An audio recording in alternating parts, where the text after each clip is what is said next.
nombre del programa de Centros de Formación Humanística, nosotros les damos la bienvenida a este centro.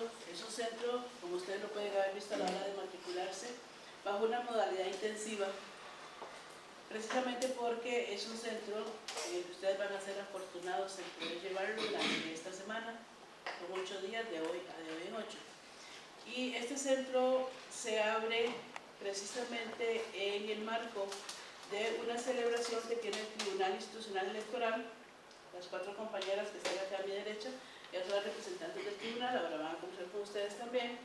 Y es precisamente porque este año estamos celebrando 70 años precisamente del voto femenino, primero que todo, y en el marco de la democracia de este país, que en este momento estamos viendo que se nos está viendo un poco atravesada por una serie de factores sociales, económicos, culturales y políticos que precisamente no es la primera vez que los estamos enfrentando nosotros. Ustedes sí va a ser la primera vez, y parte de lo que del centro tiene también es un llamado también a la conciencia de lo que nosotros como producto de la universidad pública debemos enfrentar, y más que de la universidad pública, como producto de un país que se ha caracterizado siempre precisamente por la democracia, en el amplio sentido de la palabra, y no en el sentido o significado que se le está dando en los últimos tiempos. Pervivencia de los modelos femeninos es un centro, lo va a impartir el profesor Armando Ríos, hoy y el viernes. El miércoles son una serie de expositoras que van a trabajar también sobre el mismo tema. Y de hoy en 8, ustedes tienen horario de la 1:30 a las 4:30. Ya no lo van a recibir en estas aulas, como va a ser lunes, miércoles y viernes, sino que va a ser en el Centro de las Artes, ya que es la actividad propiamente protocolaria y solemne que el TIE tiene para este aniversario. En nombre del programa les deseo la mejor de las suertes, sáquenle todo el provecho que quieran. El profesor Armando es muy abierto precisamente a lo que es la conversación, el diálogo y la alimentación de ustedes para con el curso y las dudas que tengan al respecto. Bienvenidos y suerte.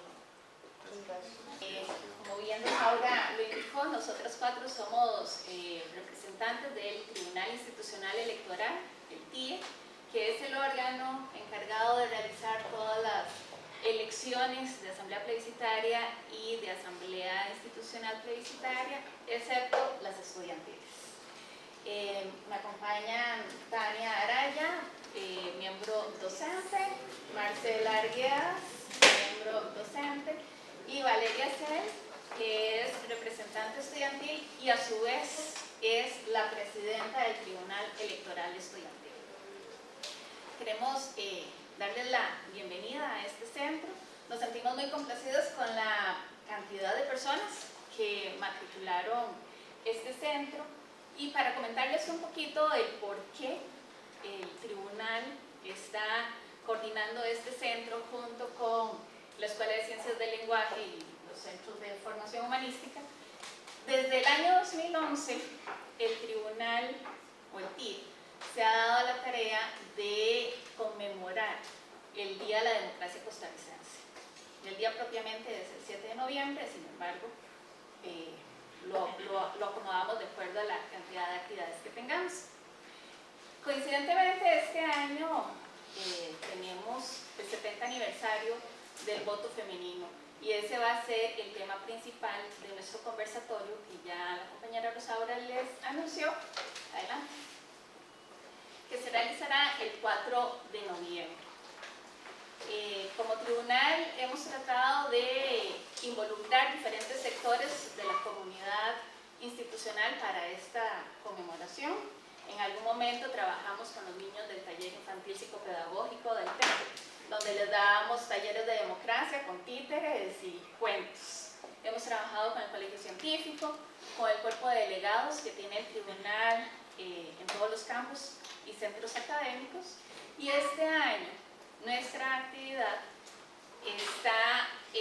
forma parte del programa nacional establecido por el Tribunal Supremo de Elecciones, el INAMU y el PNUD, que es el Programa para las Naciones Unidas del Desarrollo.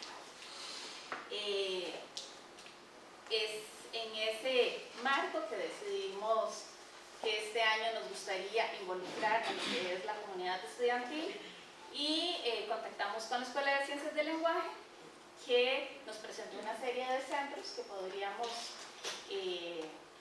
los que podríamos trabajar, y este es el Centro Supervivencia del Modelo Femenino, impartido por el profesor Armando, que es el que vamos a estar trabajando. El miércoles la compañera Marcela Arguedas es compañera del tribunal, es compañera del TIE, pero a su vez ella fue estudiante acá en el TEC y fue líder del movimiento estudiantil. Y va a ser muy interesante todo lo que ella les va a comentar al respecto. Entonces, sin más, no sé, chicas, si desean agregar algo más. Entonces, Armando, en tus manos. Sí. Digamos, este centro, cada centro está pensado para 4 sesiones, ¿verdad? Cuando Larisa y yo pensamos este centro, lo habíamos pensado para 4 sesiones. La primera la dedicamos como a la parte más conceptual, en el sentido de que ahí se reflexiona sobre, digamos, qué es género, qué es la historia, qué sería la literatura, por ejemplo, qué es el mito y cómo esos elementos articulan nuestra identidad. Vean que un poco va en esa línea, ¿verdad? A eso dedicamos la primera sesión. La segunda sesión la dedicamos por entero, digamos, a analizar 2 textos muy importantes de la cultura griega. El primero es el mito de Pandora. Yo no sé si ustedes lo conocen. De hecho, ese vamos a tratar de trabajarlo aquí, hoy. El mito de Pandora, no sé si lo conocen. ¿Lo conocen? ¿Verdad? Y después hay otro, un jambo, es un poema, se llama el Jambo de Simónides, en el que él hace una descripción del carácter de las mujeres a partir de los animales. Para que ustedes vean, digamos, eso es para ver cómo, la finalidad de esta sesión es ver cómo la cultura griega veía a las mujeres o configuraba lo femenino en su ideario cultural, ¿verdad? Y ver qué tanto de eso sigue persistiendo en nuestra cultura, ¿verdad? La tercera sesión la dedicamos, bueno, de hecho aquí estaba, digamos, yo no suelo usar mucho el PowerPoint, ¿verdad? Pero, bueno, aquí hay estudiantes míos, los que han llevado clase conmigo, a mí no me gusta mucho el PowerPoint. Vamos a ver si esto se ve. Bueno, el asunto, la cuarta sesión la dedicamos a estudiar, la tercera sesión, perdón, la dedicamos a estudiar personajes literarios específicos, ese es el programa, de la literatura griega, para ver cómo esas figuras de mujeres se dibujan en lo que es la literatura. Aquí hay que tener en cuenta algo. Vean que la literatura, por decirlo así, la escribieron hombres. Si ustedes se ponen a ver, por ejemplo, casi que toda la historia de la literatura en Occidente es escrita por hombres, ¿verdad? Entonces vean que un poco ¿cómo se llama? La manera de perfilar a las mujeres en la literatura es a través de los ojos de los hombres. La cuarta sesión la dedicamos a estudiar, bueno, digamos, la primera sesión, la cuarta sesión la imparte la profesora Larisa, la segunda y tercera la imparto yo, ¿verdad? En este caso la profesora Larisa, digamos, no va a estar presente, y yo voy a hacer como una especie de tratar de sintetizar hoy las 2 primeras sesiones y el viernes las dos siguientes, ¿verdad? Tenemos la ventaja de que, por ejemplo, el miércoles y el lunes 4 ustedes van a estar expuestos, por decirlo así, a conferencistas de carne y hueso, contando sus historias, ¿verdad? Entonces, para relacionar ambas partes, lo que vamos a hacer es ver cómo en el pasado, por decirlo así, qué nos cuentan del pasado, digamos, sobre las mujeres, ¿verdad? Para ver qué tanto seguimos viendo hoy. Vean que un poco la dinámica va a ser esa.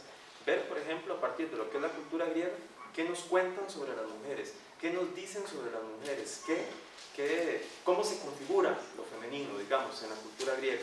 Que hay un dicho en el que, digamos, dice, por ejemplo, nosotros somos nosotros somos hijos de los romanos y somos nietos de los griegos, ¿verdad?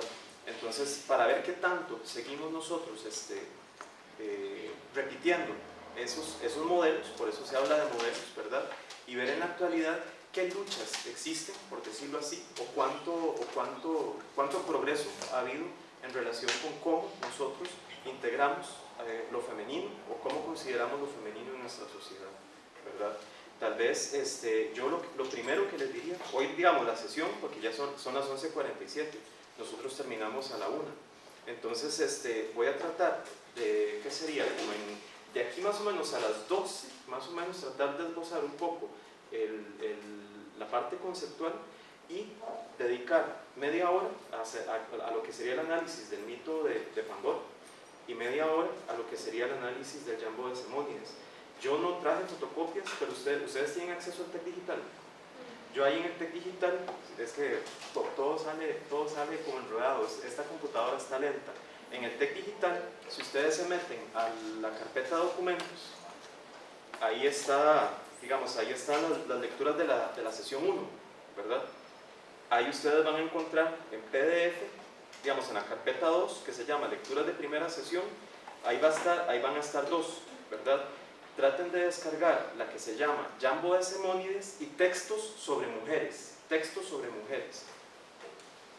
Esos dos, con esos vamos a tratar de trabajar hoy. Nosotros debemos integrar tres conceptos. Hay que integrar tres conceptos para entender esta dinámica, digamos, del centro. El primero tiene que ver con la historia. El segundo tiene que ver con la cuestión de género.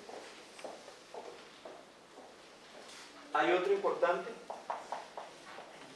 la literatura, y relacionado con este está el mito. Pero, para englobar estos dos, yo les mencionaría a ustedes lenguaje. Vamos en estos, que como 20 minutos, a reflexionar sobre estos tres aspectos. ¿En función de qué? En función de cómo estos elementos configuran nuestra identidad. De eso se trata. Y algo importante, nosotros debemos entender nuestra identidad a nivel histórico y a nivel, por decirlo así, contextual actual. En la actualidad. A eso se le llama a nivel diacrónico, a través del tiempo, a nivel diacrónico y a nivel sincrónico. Porque nosotros existimos en este momento, estamos en unas determinadas coordenadas culturales, sociales, ¿verdad? Ustedes, no sé, son estudiantes del tecnológico, provienen de determinada familia, de determinada procedencia geográfica, tienen determinado estatus socioeconómico, tienen, no sé, determinada religión, o fueron criados en determinada religión, después dejaron de creer, no sé, es decir, a partir de nuestra familia, de nuestra herencia, vean que marcamos esto. ¿Cuál es nuestro contexto en este momento? Aquí, en el 28 de octubre de 2019, ¿verdad? Con todo lo que está sucediendo en el país. Sin embargo, vean que también nuestra identidad tiene esta dimensión diacrónica o histórica, que es algo que yo sí considero, digamos, en la actualidad a esto no se le da mucha importancia. Por supuesto que ustedes no van a ser historiadores, ustedes, digamos, van a ser, no sé, administradores, ingenieros, en diferentes áreas, ¿verdad? Van a ser científicos, científicas, pero si nosotros, y eso es algo muy importante, si nosotros olvidamos esta dimensión de nuestra proyección en el mundo, nos perdemos. Si no sabemos de dónde venimos, no vamos a saber hacia dónde vamos. Por eso es importante el conocimiento de la historia. Y vean que aquí a ustedes no se les está exigiendo, por decirlo así, ser historiadores, ¿verdad? Sino tener un conocimiento básico, fundamental, saber interpretar, ¿verdad? Un caso específico, por ejemplo, ¿por qué en la actualidad hay protestas en España? ¿Por qué en la actualidad, por ejemplo, qué pasó? No sé si se dieron cuenta con esto de la exhumación de Franco. ¿Por qué causa tanto revuelo? ¿Qué es? O aquí en Costa Rica, vean que lo que nos tiene aquí, digamos, reunidos, es esa cuestión. ¿Por qué? Y esa es la pregunta que yo les haría a ustedes.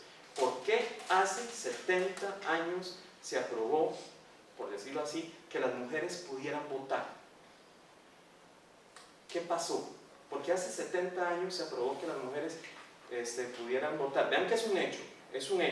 Y sí, desde hace 70 años pueden votar, ¿verdad? Pero, ¿por qué?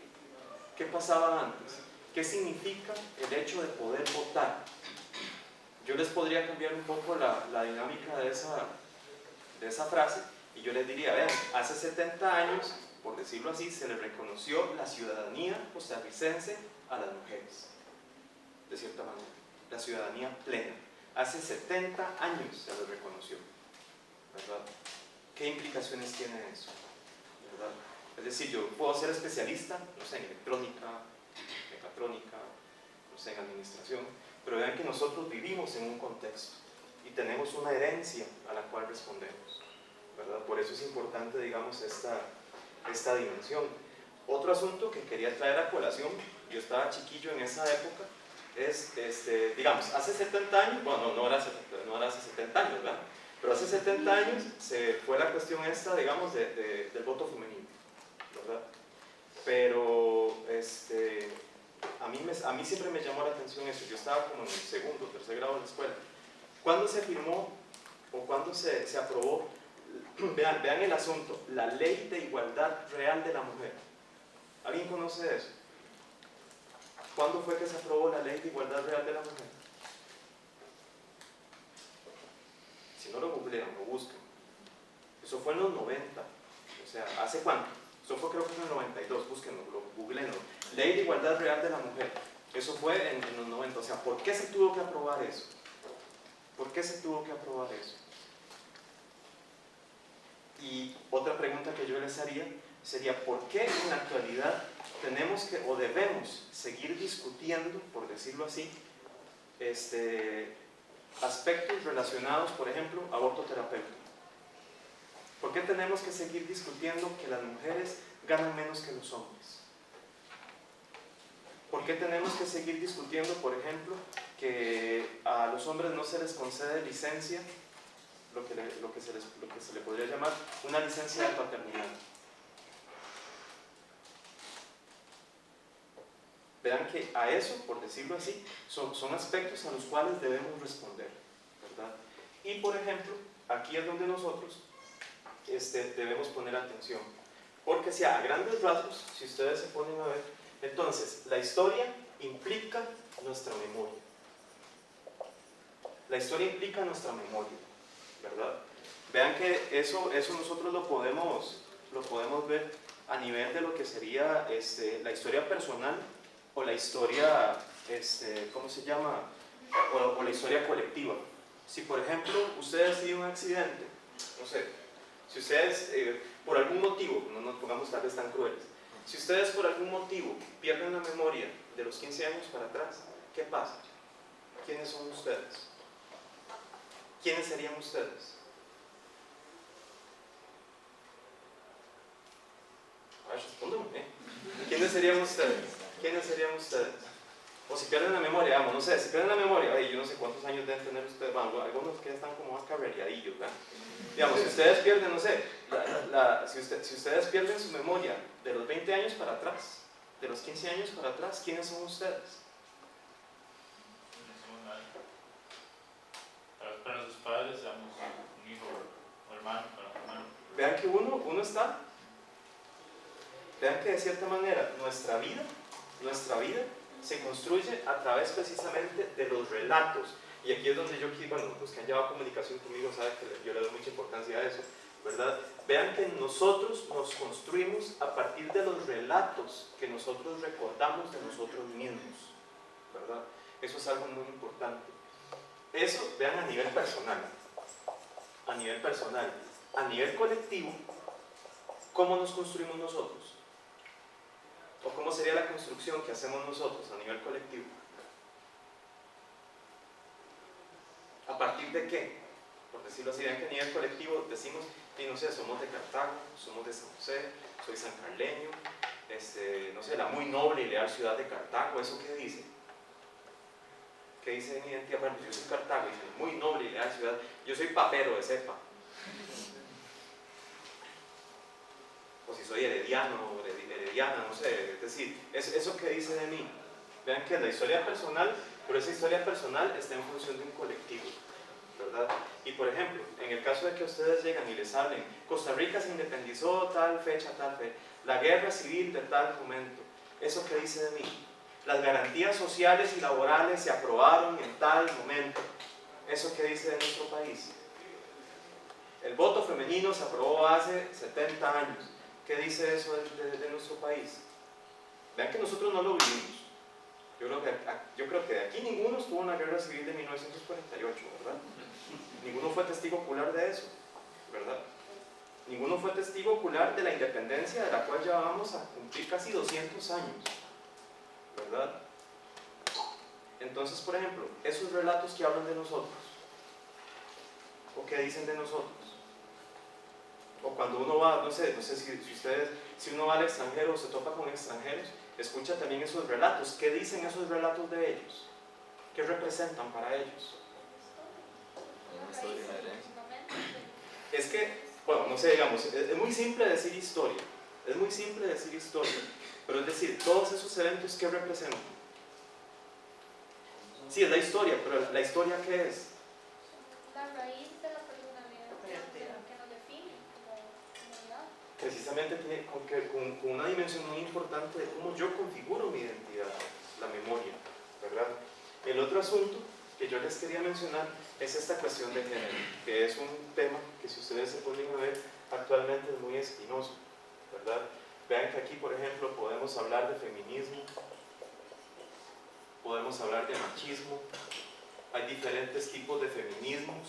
De hecho, no se puede hablar de un solo feminismo, digamos, sino que hay muchos feminismos, ¿verdad? Machismo, patriarcado. ¿Qué otras palabras han escuchado en relación con eso? Feminazi, ¿qué más? Con esas cuestiones de género. Feminismo, machismo, patriarcado, feminazi, ¿qué otras palabras escuchan ustedes? ¿Ah? Embrismo, ¿qué más?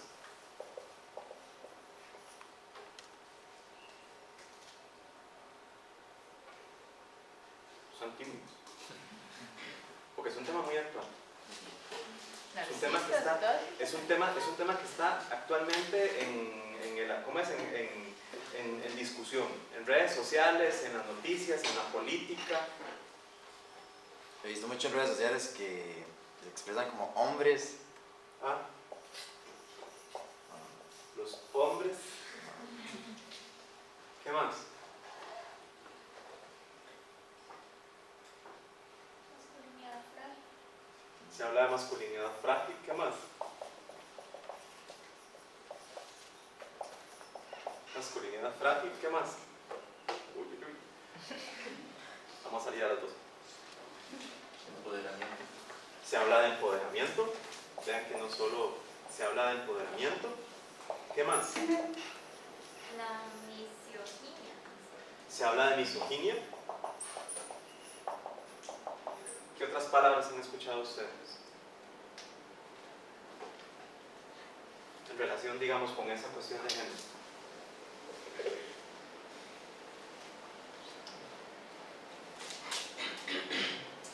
Porque vean, yo creo que hay algo muy obvio, y aquí, digamos, yo sí me voy a centrar en lo que es la parte de género, digamos, a nivel de lo que sería, digamos, masculino, femenino. ¿Cómo se construye estos dos aspectos? ¿Verdad? Porque si ustedes se ponen a ver, hay 5 dimensiones. Vamos a ver si, digamos, porque está el sexo biológico. Después creo que está género. Después está, ¿qué otra cosa era? Orientación sexual.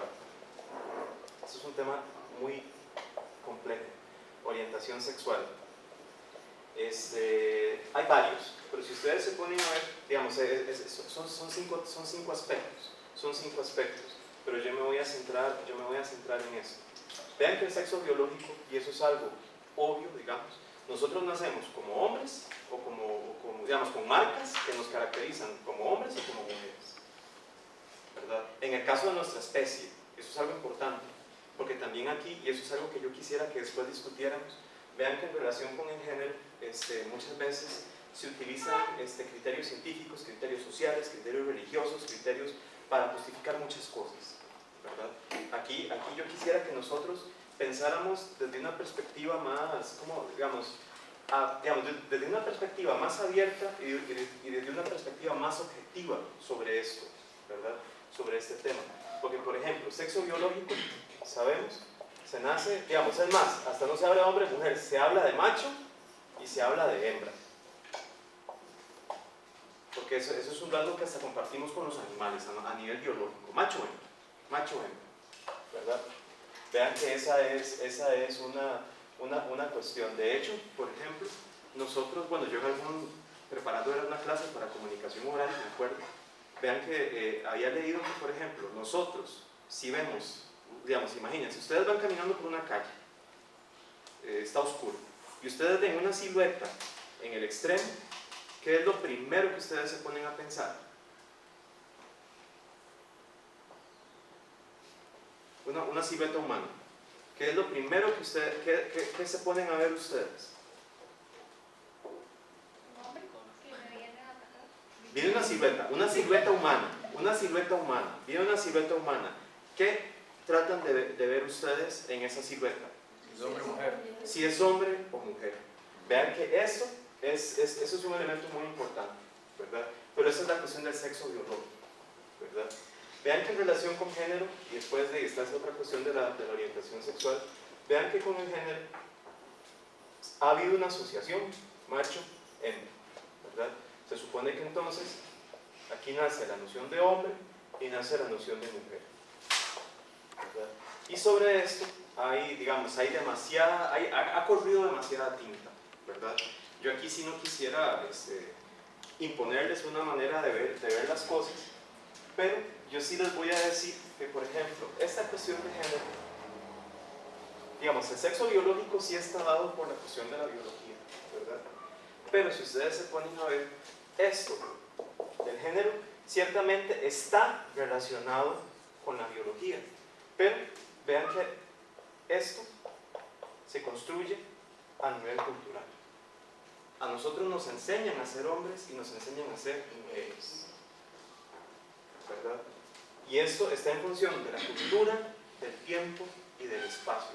Aquí es donde entonces nosotros debemos ver cómo, por decirlo así, este elemento se inserta en esta dimensión de la historia, ¿verdad?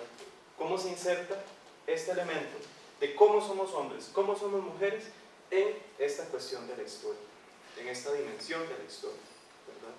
Aquí entonces podemos hablar de cómo se construye lo masculino, cómo se construye lo femenino. Porque de hecho, digamos, aquí, bueno, nos daría casi para un curso completo, hablar de eso. Porque hay culturas en África, si mal no recuerdo, hay una cultura, con esto, vean que, digamos, esta diferenciación sexual, de cierta manera, interviene en cómo nosotros modelamos las relaciones entre nosotros, ¿verdad? Y después aquí hay otros aspectos, ¿verdad? Que después yo creo que no vamos a tener tiempo, pero podríamos trabajar, ¿verdad? Pero vean que aquí, por ejemplo, estos dos aspectos modelan nuestras relaciones. Lo que les decía, por ejemplo, de esta cultura en África, por ejemplo, en este caso, los hombres son los que se quedan cuidando la aldea. O sea, usted se queda así como, ¿qué es lo que pasa? Eso no fue lo que me enseñó mi abuelita, ¿verdad? Los hombres se quedan cuidando la aldea, las mujeres se van a recolectar, y yo no sé si hasta casar. ¿Qué pasa ahí? ¿Qué pasa ahí? Que para nosotros es un cambio de roles a nivel cultural de nosotros, digamos, de sociedad. Pero es que aquí la pregunta que yo les voy a hacer es, entonces, ¿hay alguna correspondencia? Así que digamos, como también se nos suele decir a nosotros. Es decir, porque yo nazca con esas características, o nazca con esas características fisiológicas, biológicas, eso es, no, digamos, es mi soporte físico, eso no lo vamos a obviar.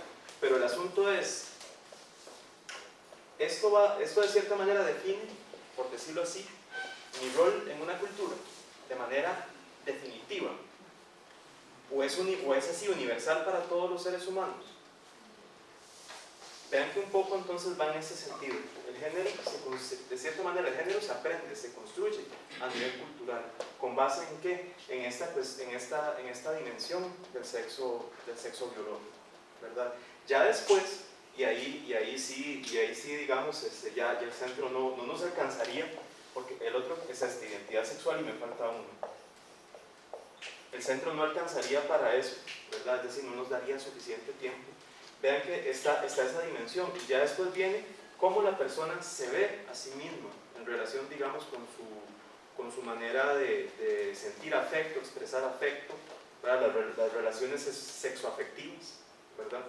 Si es como lo que uno llamaría, digamos, una relación heterosexual, ¿verdad? La atracción entre hombre y mujer, o alguna otra, o lo que uno llamaría sexualidad diversa, ¿verdad? Pero ya ese es otro aspecto.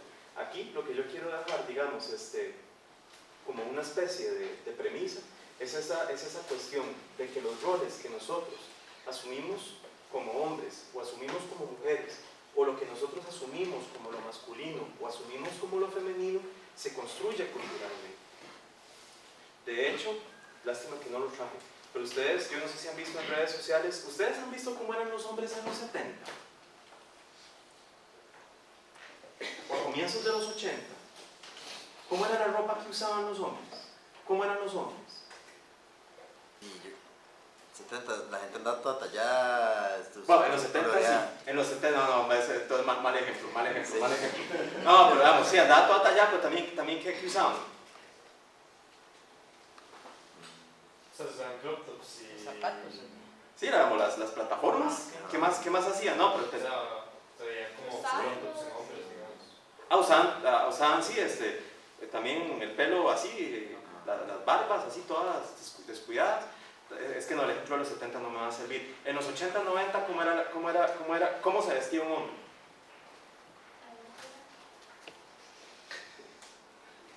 Porque esa fue la época cuando yo estaba chiquillo. Por ejemplo, ¿cómo se tenía que vestir un hombre? Ustedes no estaban. Sí, yo me acuerdo que, por ejemplo, a uno le decían, ¿cómo se tenía que vestir un hombre? Vean, uno usaba camisas como 3 tallas más grandes que uno mismo. Los pantalones también como 3 tallas más grandes que uno mismo, ¿verdad? Y por lo menos a mí, yo recuerdo que, por ejemplo, digamos, en el caso de uno, digamos, para ser formal, siempre debía andar en pantalón, ¿verdad? Y el pantalón era así, todo abombado. Por ejemplo, si ahora, digamos, si hubiera llegado un muchacho a como visten ahora, que andan con pantaloneta y con tenis y sin medias, le hubieran hecho un bullying tremendo, ¿verdad? No, es decir, porque así era, vean que entonces, a lo que voy, digamos, con ese ejemplo, es esa cuestión de que entonces nosotros aprendemos estos roles, de cierta manera, en el marco de una cultura, Si ustedes se ponen a ver, la manera de ser hombre o de ser mujer en la actualidad es muy diferente a la de hace 20, 30, 40, 50, 70 años atrás. ¿Verdad? Por ejemplo, para mi abuelita era inconcebible que yo fuera a lavar trastos. Pero, por ejemplo, ¿qué creen ustedes que hacía mi mamá conmigo? Para mi abuelita paterna era inconcebible que yo lavara, digamos, una cuchara, ¿verdad? Iba mi tía o ella misma a lavar la cuchara. ¿Qué creen ustedes que hacía mi mamá conmigo? Me mandaba a lavar y los platos de todo el mundo, ¿verdad? Es decir, entonces vean que esos aspectos se construyen en ese marco, ¿verdad? Y ya después estos otros aspectos los vamos a dejar, digamos, por fuera. Si alguien quiere traerlos a colación, ahí después tal vez podemos tomarlos. Pero bueno, y el otro aspecto, que es con el que vamos a empezar a trabajar, tiene que ver con esto, el lenguaje. Entonces, si ustedes se ponen a ver, la historia implica la memoria. El género tiene que ver con el modo de ser, el rol que yo asumo y le doy a otra persona en el mundo. Y el lenguaje tiene que ver, de cierta manera, con la construcción de la realidad. Porque nosotros construimos la realidad a partir de lo que es el lenguaje. Y eso se plasma en lo que sería la literatura y lo que es el mito. Ahorita lo vamos a trabajar. Pero, así, antes de pasar a eso, yo sí quisiera que con esto del lenguaje nosotros pensemos cómo nosotros usamos, por decirlo así, las palabras, cómo nosotros nos referimos a las otras personas, cómo nosotros nos referimos a nosotros mismos, ¿verdad? Digamos, aquí sería como también tirar la manzana a la discordia, ¿verdad? Porque ese es un aspecto sobre el cual hay muchas opiniones. Vean que, por ejemplo, en el caso del lenguaje inclusivo, que aquí, bueno, yo tengo mi propia visión de lo que sería el lenguaje inclusivo, pero digamos, en relación con el lenguaje inclusivo, que implica el hacer visibles a todas las personas, vean que hacer visibles a todas las personas, ¿verdad? Hay gente que llega y dice, no sé, por ejemplo, que yo me refiera a los hombres y que todo es incluido, hombres y mujeres, que yo digamos, términos específicos, por ejemplo, que yo diga los hombres, los niños presentes, los estudiantes presentes en la clase, ¿verdad? Vean que, digamos, ahí hay una marcación eminentemente, por decirlo así, que masculina. ¿Qué me cuesta entonces a mí decir las personas presentes en una clase, por ejemplo? ¿Verdad? Hay extremos, ¿verdad? Que por ejemplo llegan y dicen los personas y las personas. No, ya eso es estupidez. O sea, hablar, sigamos, porque entonces los hombres y las mujeres, los personas y las personas, los seres, ¿cómo es? ¿Cómo es la ser humana y el ser humano? ¿Verdad? Ya eso son cosas que se salen un poco de la ¿cómo se llama? De la lógica. Aquí el asunto es cómo yo me refiero a los demás, ¿verdad? Y es lo que vamos a tratar de analizar a continuación, ¿verdad? Entonces, tienen acceso en el TEC Digital, lo primero que vamos a ver es el mito de Pandora. Yo no sé si hasta el momento tienen alguna pregunta o alguna duda en relación con esto, imagínense que para esta parte conceptual era una sesión completa, ¿verdad? Yo no sé si alguien tiene alguna duda, algún comentario en relación con eso, con esta parte, ¿verdad? Yo quería preguntar algo porque muchas veces, o yo me he confundido cuando empezó usted a explicar la orientación sexual en cuanto al género. Ajá. Porque se habla de que entonces una persona se identifica como hombre o como mujer, así no sea su sexo biológico, puede cambiar legalmente su género o no sé si es como sería la identidad sexual en ese caso, como legalmente es de estas personas que son hombres que se identifican como mujer y quieren cambiar su... A lo que yo entiendo, eso tiene que ver con la identidad sexual, ¿verdad? Eso tiene que ver con la identidad sexual. Y yo biológicamente puedo haber nacido como hombre, pero si yo en el transcurso de la vida, no sé, descubro, me siento como mujer, y vean que eso es algo, yo no sé hasta qué punto, y eso es algo que, eso digamos, tal vez sería adelantar un poco a las conclusiones. Vean que este tema, y eso es algo que yo sí quisiera hacerles, digamos, un poco ese llamado, independientemente de la visión que ustedes tengan, ¿verdad? Porque esto aplica, yo creo que esto aplica independientemente, por decirlo así, de que usted sea creyente en una determinada religión, de que no sea creyente, etc. Yo creo que lo primero que debe estar en cualquier relación humana es el respeto, ¿verdad? Porque, por ejemplo, yo puedo ser un católico conservador, ¿verdad? Por ejemplo, yo soy profesor, ¿verdad?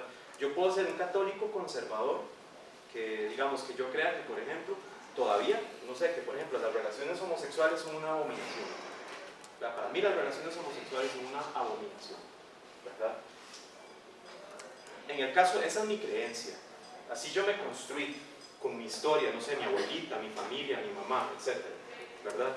Pero, por ejemplo, en el caso, digamos, yo tengo esa creencia, pero en el caso de que yo aquí, digamos, en mis clases, por ejemplo, yo tenga un estudiante homosexual o una estudiante homosexual o un estudiante transexual o una estudiante transexual, ¿cuál es mi deber?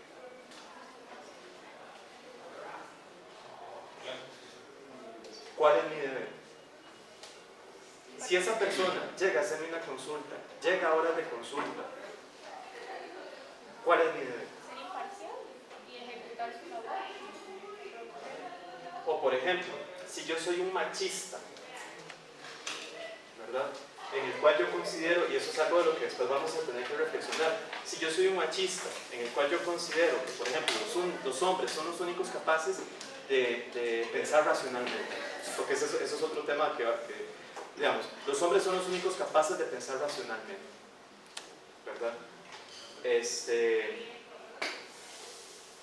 los hombres son los únicos buenos en matemáticas, son los únicos buenos para resolver problemas, ¿verdad? Y yo tengo estudiantes, mujeres, en mi clase, ¿cuál es mi deber?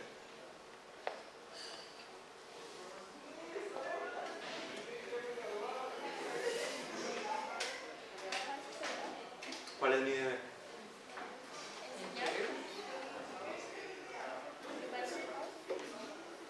Pero eso no pasa. Eso no pasa.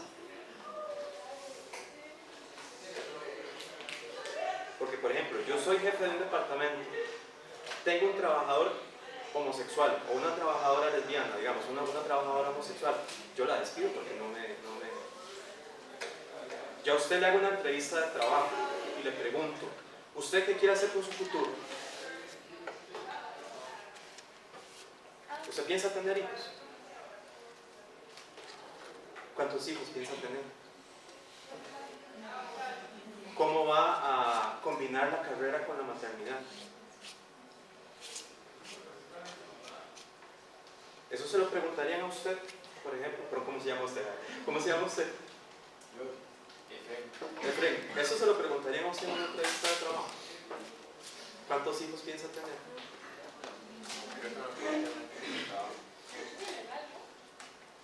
Pero sucede.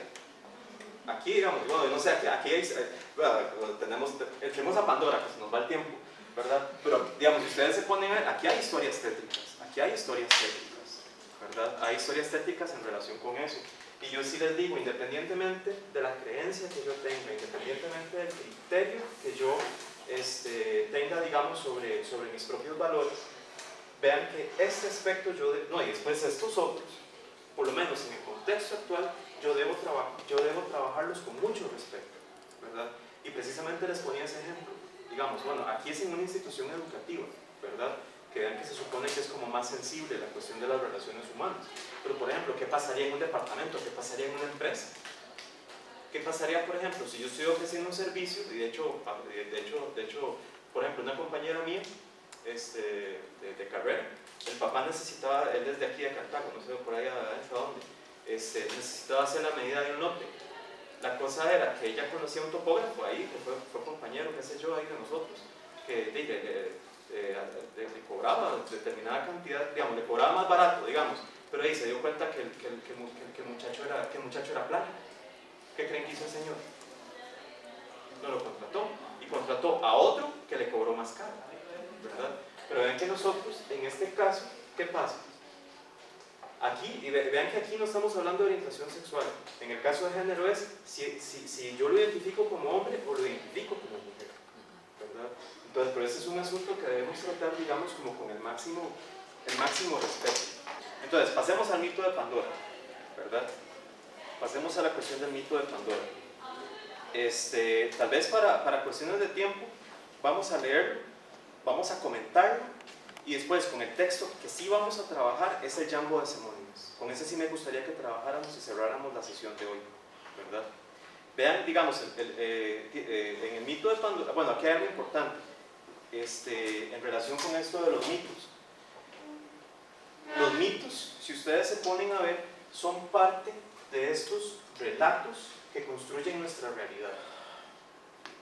Pero esos mitos, de cierta manera, nosotros lo asociamos con creencias fundamentales. Típicamente nosotros asociamos el mito con prejuicios, con mentiras. Digamos que si hay una suerte de razón en eso, porque vean que los mitos vienen a ser creencias fundamentales que justifican la realidad por sí misma. Si ustedes buscan hacer una definición rápida de mito, es esta. El mito es un relato que contiene creencias fundamentales que justifican una realidad en determinada cultura. Esa sería la definición de mito, ¿verdad? Vean que también nosotros, bueno, no sé ustedes, nosotros hacemos una división entre lo que es mito y ciencia, ¿verdad? porque uno se pone a pensar, el mito no necesita demostración, el mito es como una especie de tautología, si ustedes se ponen a ver. El mito es una tautología, se repite a sí mismo, se explica o se entiende por sí mismo, ¿verdad? Si yo, por ejemplo, les hablo de por qué un mito por ejemplo, el mito de la creación del mundo, ¿por qué ese mito es verdadero? Es porque el mundo existe. Vean que esa es la lógica que está detrás, ¿verdad? Y los mitos actúan en un nivel consciente, ¿verdad? Pero vean que también apelan a lo que son las emociones y lo que sería, digamos, aspectos más irracionales, ¿verdad? Justifican la realidad, le dan sentido a la realidad. Si ustedes se ponen a ver, por ejemplo, en el caso, ¿la ciencia le da sentido a la realidad? La ciencia busca el sentido de las cosas.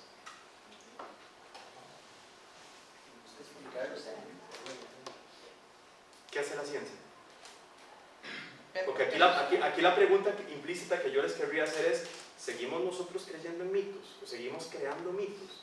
En un entorno tecnológico, científico, siglo XXI, ¿verdad? La pregunta que yo les hago es esa. Vean que la ciencia, ¿qué es lo que hace? Explicar la realidad. ¿Qué más? Explica, describe, pero la ciencia le da sentido a la vida. Bueno, depende de si es la realización personal. No, pero eso es otra cosa, eso es otra cosa. Yo puedo vivir la ciencia como mito.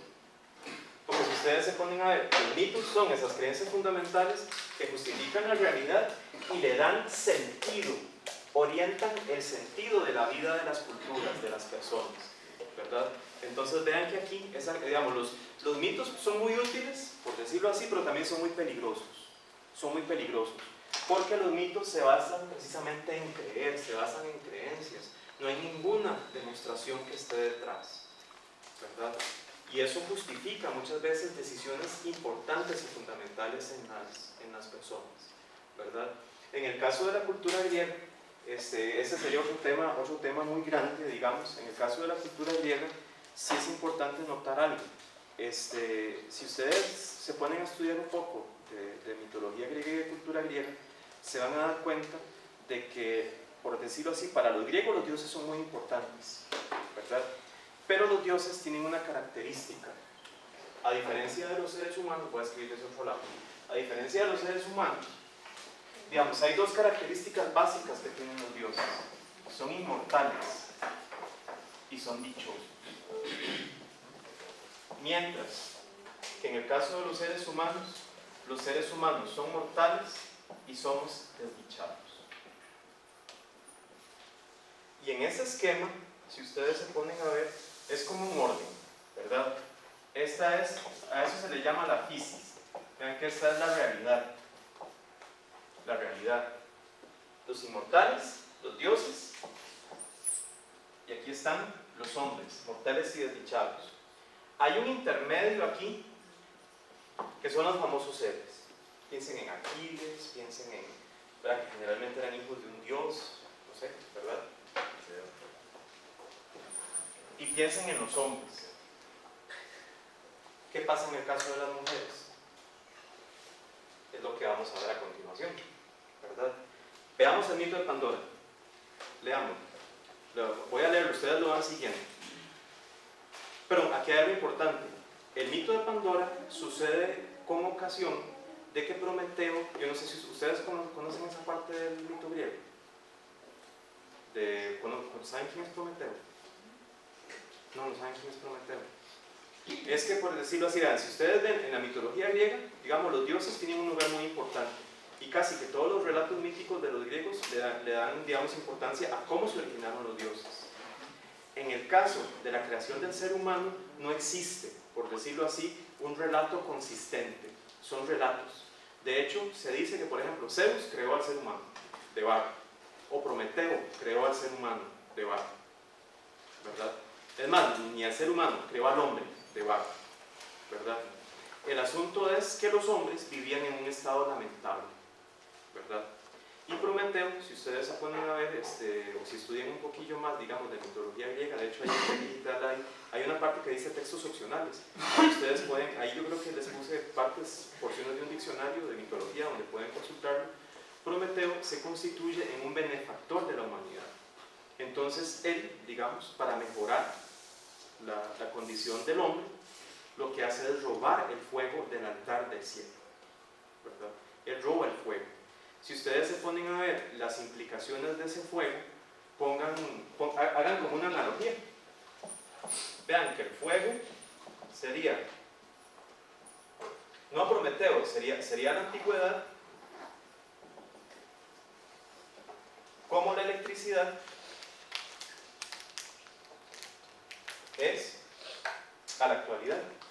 ¿Qué seríamos nosotros sin electricidad? Por ejemplo, si en este momento, en el mundo, no sé, o en las principales áreas en el mundo, hubiera un apagón de 3 días, ¿qué nos pasa? A ver, ¿qué nos pasaría?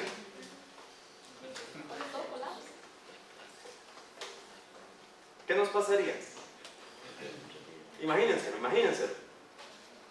¿Qué haríamos nosotros? Vean, si estas carambadas fallan o sea, ¿qué nos pasaría? Y buscamos soluciones. ¿Ah? Buscamos soluciones. No, o sea, un apagón de 3 días. O sea, un apagón de 3 días. La economía se viene abajo, las instituciones no podrían trabajar, No hay comida, no hay comida, no hay energía, No hay no hay comunicación. transporte, no hay comunicación, no hay luz. ¿Qué más? salud también, No hay industria, no hay transacción. O sea, ¿qué pasa? colapso. Ese era el estado del ser humano antes de la existencia del fuego. Si ustedes se ponen a ver, digamos, yo no sé si ustedes han estudiado algo de historia de la ciencia, historia de la ciencia sí, pero historia de la tecnología, vean que el fuego significó ¿cómo se llama? Iba a ser upgrade, ¿no? ¿Cómo es que iba a hablar español? Un avance muy significativo, porque no solo es la cocción de los alimentos, sino que con el fuego, ¿qué puedo hacer yo? Puedo hacer herramientas, puedo calentarme, puedo tener luz. Vean que es como lo mismo, ¿verdad? Entonces, Prometeo roba el fuego. Se lo da a los hombres. Tienen ese avance. ¿Qué pasa a continuación? Lo siguiente. Y dice, vean, y es que oculto tienen los dioses el sustento a los hombres, pues de otro modo fácilmente trabajarías un solo día y tendrías para un año sin ocuparte en nada.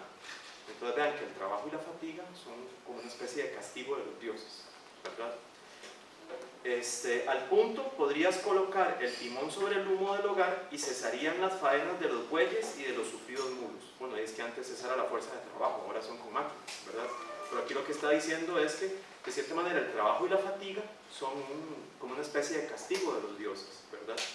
Ahora dice, pero Zeus lo escondió irritado en su corazón por las burlas de que le hizo objeto el astuto Prometeo. Por ello, entonces, urdió lamentables inquietudes para los hombres y ocultó el fuego. Es un poco lo que les estaba diciendo ahora, ¿verdad? Ocultó el fuego. Mas he aquí que el buen hijo de Japeto, ese es el papá de Prometeo, lo robó al providente Zeus para bien de los hombres, en el hueco de una caña, a escondidas de Zeus, que goza con el rayo. Vean, Prometeo le está robando, o sea, vean el asunto. Zeus esconde el fuego. Prometeo lo roba. ¿Quién es Zeus? El dios de los dioses. Es como el papá de los tomates. Hablando también con la cuestión de género. Piensen, ¿verdad? Entonces dice, y lleno de cólera, díjole Zeus, amontonador de nubes. Japetónida, así es la manera de, Japetónida, conocedor de los designios sobre todas las cosas, te alegras de que me has robado el fuego y has conseguido engañar mi inteligencia. Enorme desgracia para ti en particular y para los hombres futuros. Vean esta frase, eso la deberían subrayar, dice, yo a cambio del fuego les daré un mal con el que todos se alegren de corazón, acariciando con cariño su propia desgracia. Vean esa frase, yo les voy a dar un mal al cual estén acariciando y piensen que es la mayor bendición, pero va a ser la peor de las desgracias, ¿verdad? Ese es el designio de Zeus. Dice, así dijo y rompió en carcajadas. Vean ustedes el contexto. Rompió en carcajadas el padre de hombres y dioses. Ahora aquí, digamos, vayamos haciendo una lista. ordenó a Hefesto, vamos a ver, tal vez ustedes, yo no sé si tienen a mano para tomar apuntes, vayan anotando los personajes y los regalos que le van dando.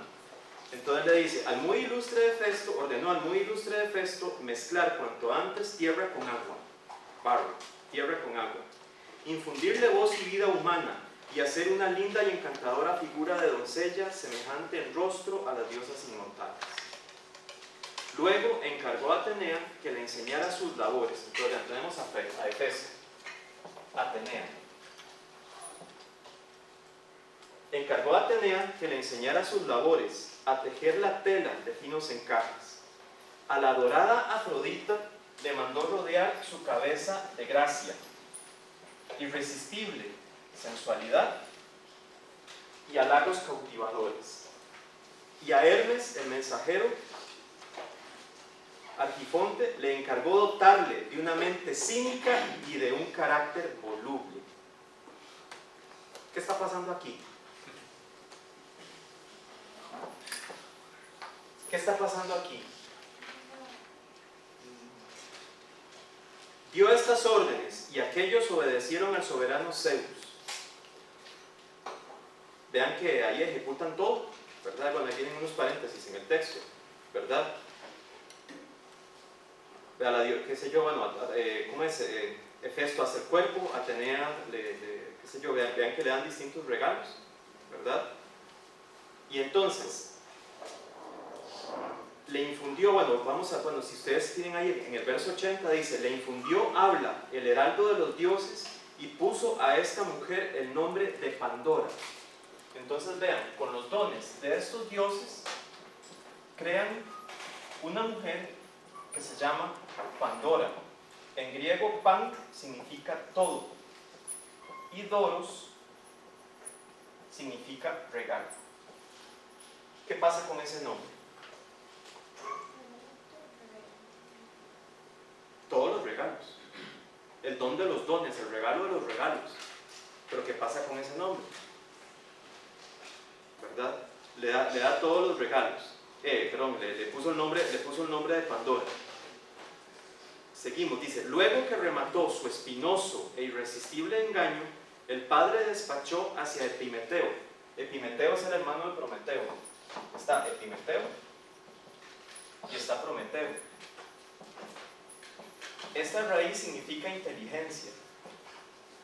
De aquí viene la palabra metis. Pro significa hacia adelante. Epi más bien significa hacia atrás. Entonces, si ustedes se ponen a ver, Prometeo y Epimeteo son una pareja de hermanos, ¿verdad? Vean que Prometeo es el... ¿Qué pasa con Epimeteo? ¿Verdad? Entonces vean que el mensajero de los dioses se va hacia Epimeteo, ¿verdad? Y aquí dice, y no se cuidó Epimeteo de que le había advertido Prometeo no aceptar jamás un regalo de manos de Zeus, sino devolverlo en acto seguido para que nunca sobreviniera una desgracia a los mortales. Después se dio cuenta de que lo aceptó cuando ya era desgraciado. Entonces vean un poco la paradoja, ¿verdad? Más adelante, ¿verdad? Dice, que se supone que antes vivían sobre la tierra las tribus de hombres libres, sin preocupaciones, libres, exentos de males, ¿verdad? Pero aquella mujer, al quitar con sus manos la enorme tapa de la jarra, dejó diseminarse todos los males y procuró a los hombres lamentables inquietudes. Vean que este es el mito, si ustedes se ponen a ver, porque debemos pasar al otro texto. Si ustedes se ponen a ver, este mito tiene varios personajes, ¿verdad? Vean que tenemos a Zeus. Si ustedes se ponen a ver, Zeus es como la cabeza detrás de todo, ¿verdad? Y a él no le gusta que se le discuta su poder. Vean que de cierta manera, el pique con Prometeo, ¿qué es? Que uno sabe más que otro, ¿verdad? Que uno conoce más que otro. De hecho, hay algo importante. Zeus, digamos, en la mitología griega, Zeus no es un dios omnisciente. Zeus conoce, digamos, el destino, pero Prometeo es el que puede ver el futuro, Zeus no. Entonces ahí es donde viene un poco, digamos, como ese pique, ¿verdad? Vean que Hefesto, ahí lo tenemos, es el herrero de los dioses. Hefesto crea el cuerpo de Pandora. Pero ¿cómo es ese cuerpo? ¿Cómo es ese cuerpo?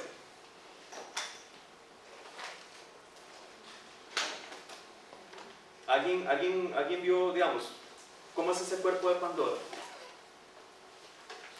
¿O cómo se supone que debe ser? Después está Atenea. ¿Qué es lo que, digamos, Atenea es la diosa de la inteligencia, de la estrategia guerrera? Pero ¿qué es lo que le enseña Atenea a la mujer? Según ese mito.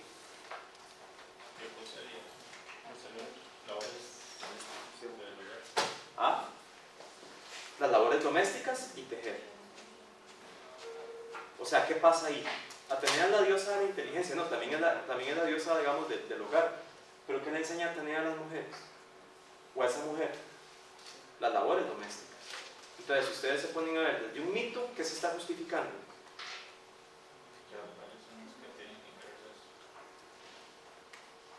Afrodita, así en la mitología griega, digamos, Afrodita es la diosa del sexo, por decirlo así, es la diosa del sexo. ¿Qué le da Afrodita a las mujeres? Por eso en relación con eso va la pregunta, digamos, con el cuerpo de Hefesto. ¿Cómo es el cuerpo de Pandora? ¿O cómo debe ser el cuerpo de Pandora? No, en serio. ¿Ah? No, en serio. Es una mujer joven. Vean que también hay algo importante, es una mujer joven, ¿verdad? Ahí habla de que le otorga la sensualidad, ¿verdad? La sensualidad, lo que es sensualidad y la belleza, ¿verdad?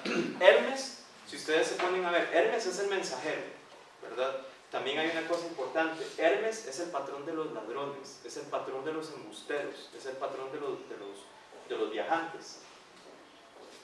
¿Qué le da a Hermes? ¿Qué le otorga a Hermes? Mentalidad cínica y... Mentalidad cínica. ¿Y qué más? Ahí decía mentalidad cínica y qué otra cosa más. Carácter voluble. Entonces vean ustedes que ya desde este mito cómo se está poniendo, digamos, el carácter de las mujeres. ¿Cómo se está proponiendo? ¿Cómo se estaría proponiendo el carácter de las mujeres? Que son unas locas, insoportables, bipolares. No, vean ustedes, o sea, vean ustedes, esperen a que pasemos al otro. Está Hermes, ¿verdad? ¿Y cuál otro falta? Nada más, ¿verdad? Bueno, y esa es una representación que esa sí es de una cerámica griega. Digamos, todas estas otras representaciones son más actuales, son totalmente actuales, si ustedes se ponen a ver. Son figuraciones más recientes de cómo uno pensaría a los dioses. Ese es como un esquema, ¿cómo es un esquema? Bueno, es un borrador de una cerámica griega que en realidad uno piensa que es una caja, pero se supone que es una jarra a la que le quita la tapa. Vean que esa es Pandora, ¿verdad? Ese es el Pimeteo. ¿Cómo es el libro? Hypo, el lento, ¿verdad? El lento, ¿verdad? Y después de Prometeo, que vean que si ustedes se ponen a ver ese mito de Pandora surge, por decirlo así, por un beneficio que le trata de dar, digamos, Prometeo, como Prometeo es un héroe, digamos, es un salvador de la humanidad, es un beneficio que se le trata de dar a los hombres, pero ¿qué pasa? ¿Qué efecto tiene ese beneficio? O sea, piensen, y vean que esto está muy relacionado con los campos de estudio de ustedes. El fuego significa el progreso, el fuego significa la civilización, el fuego significa la tecnología, significa ser igual a los dioses. ¿Qué castigo? Vean que Zeus no nos quita, por decirlo así, digamos, en esa edición, Zeus no nos quita ese don. ¿Qué hace? ¿Cómo nos castiga? Digamos, en el caso de ¿cómo nos castiga a los hombres? Y usted, por ejemplo, ¿cómo se siente en relación con ese mito? Por ejemplo, las muchachas, ¿cómo se sienten? Pues vean que, digamos, ustedes, si aquí fuéramos griegos, ¿ustedes serían producto de qué?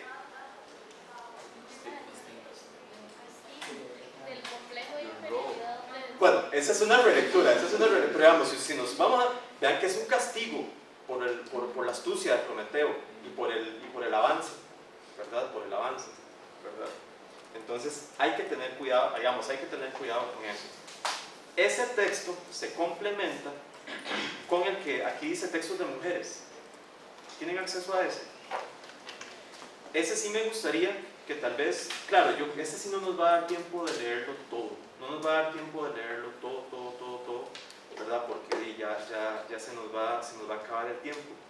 Yo quisiera que, digamos, en grupos de 3 personas, 3 o 4 personas, digamos, aquí aparecen, digamos, en ese textos de mujeres, aparecen, digamos, es que lástima, lo podré proyectar. Vean, así a grandes rasgos, es que qué tristeza toda esa carambada que no funciona. Vean que aquí, digamos, para explicar, tal vez para verlo rápidamente, con este es un poema largo, si ustedes se ponen a ver, y se le llama El Jambo de las Mujeres. Este poema es como un eco de ese mito. Si nosotros vemos el comienzo, tal vez veamos juntos el comienzo y el final. Lo que me gustaría es que después retomáramos que en equipos ustedes tomaran algunas estrofas del desarrollo, digamos, de ese poema y me dieran, digamos, su parecer, ¿verdad? Pero entonces, vean lo que dice al comienzo. De modo diverso, la divinidad, está hablando de Zeus, hizo el talante de la mujer desde un comienzo. Y vean que aquí empieza. A la una la sacó de la híspida cerda. En su casa está todo mugriento por el fango, en desorden y rodando por los suelos. Y así va. Vean, de la híspida cerda. A la otra Dios de la perversa zorra. Y vean que caracteriza a la zorra. A otra de la perra. Y la caracteriza. Bueno, el barro, vean que eso no es un animal. El mar. El asno. La comadreja. Y aquí, perdón, aquí sí, es que es bastante extenso. La comadreja, la mona, la yegua, ¿verdad? La abeja. Vean esta, otra la sacaron de la abeja. Vean que es la única. Afortunado quien la tiene, ¿verdad? Bueno, ahí caracteriza a la abeja. El final me interesa rescatar esa parte, digamos, de carácter negativo que tiene digamos, que tendría la mujer. Pero tal vez lo que podamos hacer es reúnanse en equipos de 3 o 4 personas, así rápidamente. Tal vez hagamos una cosa. Entonces, vean que aquí tenemos varios, entre comillas, animales. Vean que tenemos la cerda, tenemos la zorra, tenemos la perra, tenemos el barro, tenemos el mar, tenemos el asno, tenemos la comadreja, tenemos la yegua,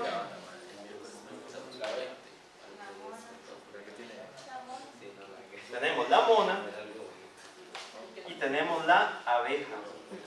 Entonces, ¿cuántos equipos son? Pues se van a quedar de pie.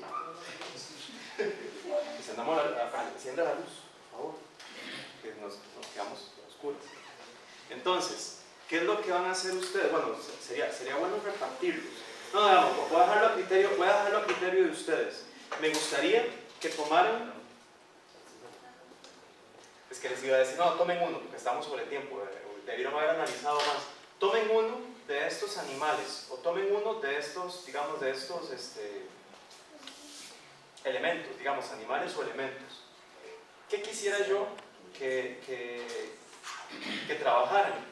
En primer lugar, van a trabajar qué dice el mito, ¿verdad? Primero sería la característica según el poema. Vean que ya tenemos el mito de Pandora, ¿verdad? Como referente. Este es un eco del mito de Pandora. Vean primero cuáles serían las características, cómo se representa a esa mujer. Y lo que yo quisiera que hicieran a continuación es cómo releen ustedes a esa mujer. ¿Cómo se vería esa mujer en la actualidad? ¿Verdad?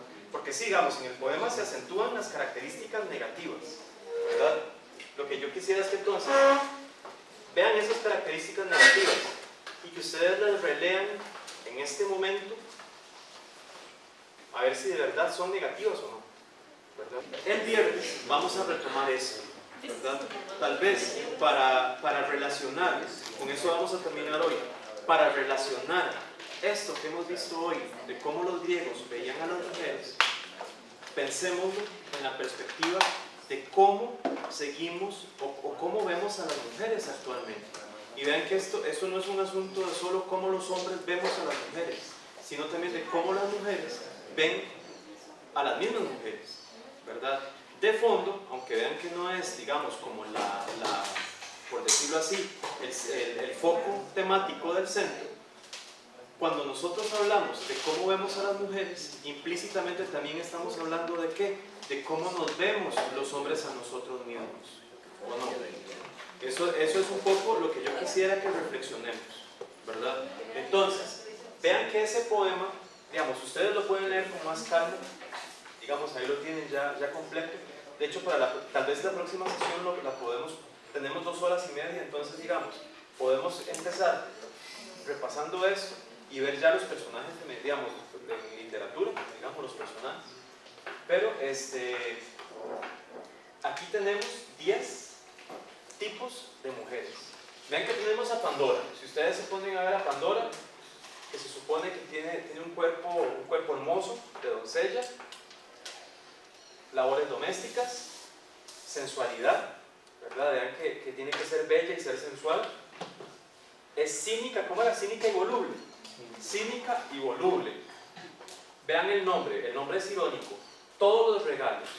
Sin embargo, todos los regalos, ¿qué es? Todos los males, ¿verdad? Ahora, a continuación tenemos 10 tipos de mujeres. ¿Qué pasa con la cerda? ¿Alguien escogió ese animal? Sonaba muy feo. Ah, bueno, a ver, sonaba muy feo. ¿La zorra?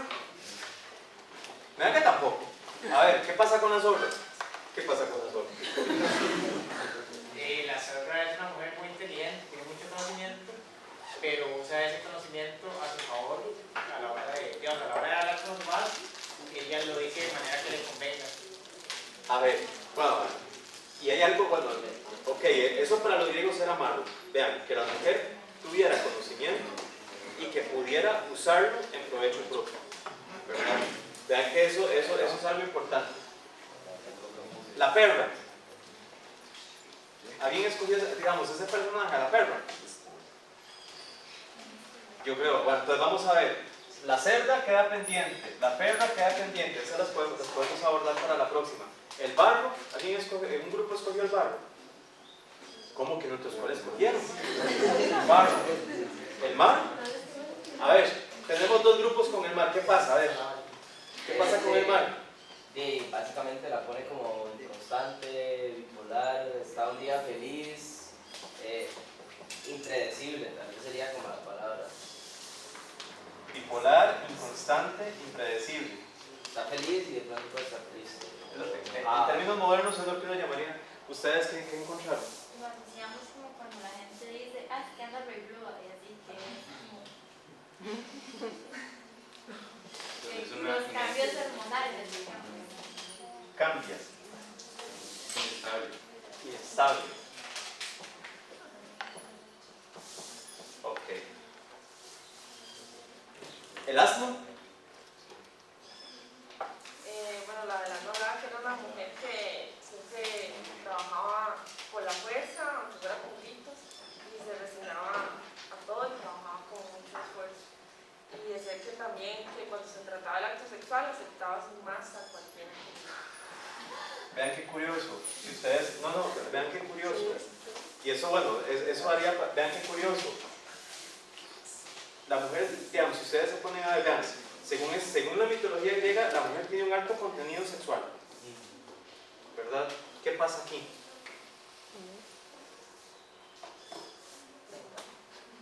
Sí, pero ¿qué pasa aquí? O sea, el asno trabaja la fuerza, es resignada, pero ¿qué pasa con su conducta sexual? Tiene que aceptar lo que quiera. Es dócil. No, es como libre. No es libre. No es sumisa. ¿Qué dice ahí? ¿Qué dice el poema? Cuando se trata del acto sexual acepta sin más a cualquiera. No, eso es que es como un vaso de agua. Sí, es como... Pero ¿qué pasa con eso? De aquí ahí se ve como malo. Ahí se ve como malo, ¿verdad? ¿Alguien más con el asno? Ok, la comadreja. La comadreja es interesante. Entonces la comadreja queda pendiente. La yegua. A ver, ¿qué pasa con la yegua? Bueno, nosotros pusimos que era una persona, pero una mujer ambiciosa, vanidosa, interesada, ¿Qué más? vagabunda y que evita el trabajo todo. Que, o sea, busca un hombre para que la pueda mantener. Evita el trabajo. ¿Alguien más escogió ese animal o ese carácter? ¿La yegua?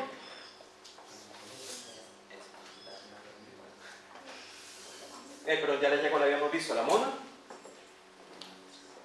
Dos grupos, a ver.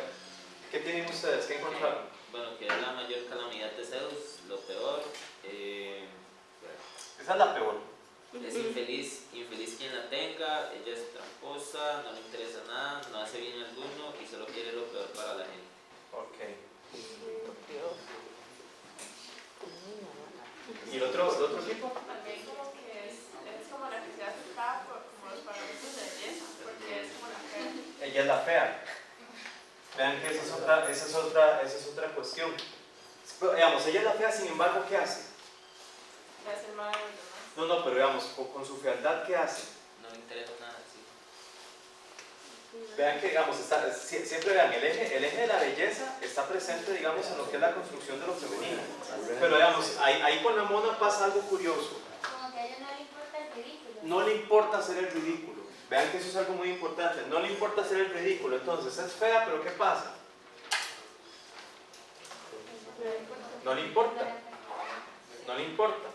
¿Verdad? ¿Alguien más tenía la mona? Eran ustedes dos. ¿Y la abeja? ¿Algún grupo escogió la abeja? Y me presentan como la mujer perfecta, que no tiene errores, pueden administrar los recursos, es fiel, puede brindar muchos hijos, destaca entre todas las demás, es creyente y es chingona. Sin embargo, ¿qué dice? Digamos, esa sería la mujer perfecta. Sin embargo, ¿qué dice en relación con la abeja?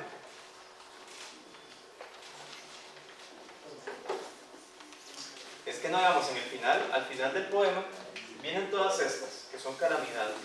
Cierra con la abeja, que sería como la mujer virtuosa. Sin embargo, y dice que aún a pesar de eso, la mujer es un mal, ¿verdad? La mujer es un mal, ¿verdad? Vean que eso es lo que dice ese poema. Ahora, lo que yo le querría preguntar a ustedes, ¿seguimos nosotros pensando de la misma manera en relación con las mujeres así? Y digamos, aquí preguntémoslo, nosotros digamos como hombres, pero también las mujeres en relación con las mujeres. Porque a ver, nosotros tenemos alguna caracteriología así en relación con los hombres. Es que nosotros escribimos con eso, con los animales así, digamos, de esa forma, pero casi siempre existe como un encasillamiento de que algunas mujeres tienen esa característica, digamos. Pero los hombres pueden ser también así. Es que ese es el asunto. Eso es lo que yo quisiera que ustedes, el ejercicio que yo quisiera que ustedes hicieran en relación con esto. Vean que aquí tenemos dos textos. Vean el asunto. Aquí tenemos dos textos en el que se nos habla en una cultura de la creación de la mujer. Y si ustedes se ponen a ver, los mitos de creación de la mujer generalmente están asociados con un mal. Por ejemplo, ustedes leen el Popol Vuh en la Biblia. Hay otros mitos de creación de la mujer. Generalmente aparece el hombre primero, hay un estado como de bienaventuranza, viene la caída, o aparece la mujer y viene la caída, ¿verdad? Vean que tenemos ese texto que justifica, por decirlo así, la aparición de lo femenino. ¿Qué pasa con esta caracteriología? Vean que es altamente negativa. Y ahora la pregunta que yo les haría, todas las características, bueno, sería que lo leyeran completo, o tal vez eso lo podemos dejar como un pendiente. Léanlo completo, o con las características que ustedes han visto. Esas características serían siempre totalmente negativas. Tal vez para los griegos sí, todas son negativas, pero en la actualidad nosotros veríamos alguno de esos personajes siempre como negativo? ¿Por qué? ¿Qué dirían ustedes? Por ejemplo, en el caso de la yagua, que ustedes lo mencionaron, si una mujer es ambiciosa, si es vanidosa, si busca su dice y su provecho, ¿qué pasa? En el caso de la mona, que es de hecho en otro centro que había dado, esa fue una lectura, digamos, dice, decía, es que la mona es la mujer empoderada, decía, es como un prototipo de mujer empoderada, porque a pesar de lo que digan del ideal que se tiene, que ella no lo cumple, ella es ella misma, decía la interpretación de una de las muchachas. Pero digamos, el asunto es, ¿ustedes cómo releerían eso? ¿Ven no sé, digamos, ven algún cambio? ¿Seguimos pensando con el mismo esquema? ¿Qué pasa? ¿Cómo caracterizamos nosotros a las mujeres? En el caso de nuestra cultura, ya con eso vamos a cerrar. Vean que está esta lista, que era, digamos, en la cultura griega. En nuestra cultura, ¿qué seguimos diciendo nosotros de las mujeres? Yo siento que sí, bueno, sigue visualizando, como el video de que todo le cayó a la muchacha y nadie criticó al hombre. ¿Por qué se pone a hablar de esas cosas? ¿No? ¿Ustedes se dieron cuenta de esa noticia? Okay. Vean el asunto. Vean el asunto. Pero cuando se ve una mujer que desea o una mujer, ¿qué pasa? Se penaliza, ¿verdad? ¿Alguna otra cosa? Ya para ir cerrando, porque debimos terminar a la una. ¿Algún otro aspecto? Entonces vean, para la próxima, yo sí les pediría para el viernes, yo no sé si tienen ahí un tiempito, repasen este poema, léanlo con calma. Me gustaría que trataran de hacer, sobre todo pensar esto, ¿cómo vemos a las mujeres en la actualidad? ¿Cómo podríamos releer ese poema en la actualidad? Y después me gustaría que tomaran, digamos, ahí en el TEC digital, dice carpeta 3, que leyeran los textos. Vamos a ver dos personajes, vamos a ver a Penélope y a Clitemnestra en la próxima sesión. Entonces me gustaría que tal vez, con antelación, ustedes le echaran una lectura a los textos para venir a trabajar directamente aquí.